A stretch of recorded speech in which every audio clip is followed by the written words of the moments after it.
Okay. I just don't want to. I don't want to answer the question about. Yeah. Sorry, man. I apologize, John Smith. I just not about. I just don't want to answer it. When I standing up before the priest finished sitting down is disobeying or a-okay. Also, why gay marriage sin? Okay, thank you for the super chat. Dogma, how's it going, man?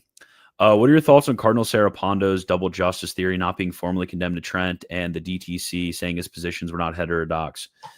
Um,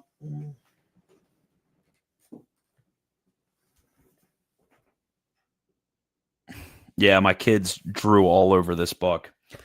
To be honest, as I've thought about this more and more and more, I just kind of sit back and I just say, I don't know. I don't know.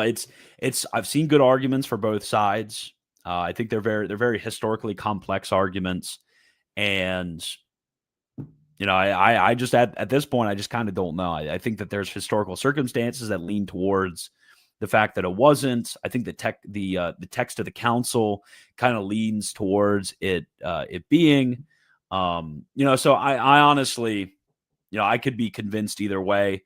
And I think that what would be required for me is I think I need to read a lot more of Sarah Pondo's text itself. I think that would be very helpful.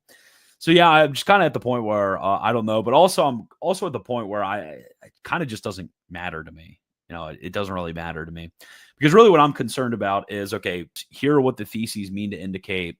Here is the teaching of our chief doctors and the chief schools within the church that have been permitted to continue, right? These are the ways in which we look for what is acceptable or not.